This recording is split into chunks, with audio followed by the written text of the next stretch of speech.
ಕಸ್ದವ್ರು ಬಂದ್ರು ನೋಡಮ್ಮ, ಕಸ್ದವ್ರು ಬಂದ್ರು ನೋಡು, ಕಸ್ದವ್ರು ಬಂದ್ರು ಕಸ ಕೊಟ್ಬಿಡು. ಯಾರು ಸ್ವಾಮಿ ಕಸ್ದವ್ರು? ಯಾರು ಅವರು? ಕಸ್ದವ್ರಲ್ಲ, ಸಮಾಜದಲ್ಲಿರುವ ಕಸವನ್ನು ಎತ್ತಿ ಹಾಕಿ ಸ್ವಚ್ಛ ಮಾಡುವವರು. ಅವರೇ ನಮ್ಮ ಪೌರ ಕಾರ್ಮಿಕರು. ನಗರದಲ್ಲಿ ಎಷ್ಟೇ ಕಸವಿರಲಿ, ಪ್ರತಿನಿತ್ಯ ಬೆಳಗ್ಗೆ ಬೇಗನೆ ಎದ್ದು ಪ್ರತಿ ರಸ್ತೆಯಲ್ಲಿರುವ ಕಸವನ್ನು ಕಲೆ ಹಾಕಿ, ಪ್ರತಿ ಮನೆಯಲ್ಲಿರುವ ಕಸವನ್ನು ಕಲೆ ಹಾಕಿ ನಗರದ ಸ್ವಚ್ಛತೆ ಕಾಪಾಡುವಲ್ಲಿ ನಿರಂತರ ಸೇವೆಯನ್ನು ಸಲ್ಲಿಸುತ್ತಾ ಇರುವವರು ನಮ್ಮ ಪೌರ ಕಾರ್ಮಿಕರು. ಕಸ ಅಂದ್ರೆ ಏನ್ ಸುಗಂಧ ಬೀರುತ್ತಾ? ಇಲ್ವೇ ಇಲ್ಲ.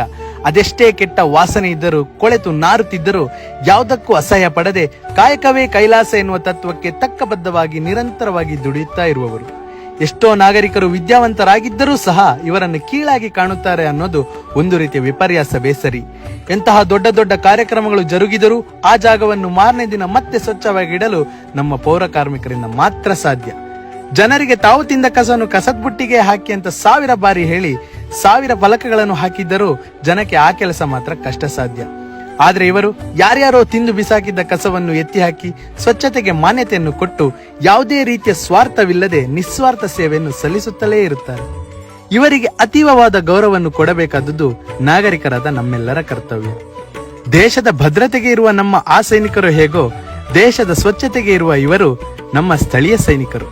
ಅವರೇ ನಮ್ಮ ಪೌರ ಕಾರ್ಮಿಕರು. ಇವಾಗಾದ್ರೂ ಗೊತ್ತಾಯ್ತಲ್ಲ ಕಸದವ್ರು ಯಾರು ಅಂತ.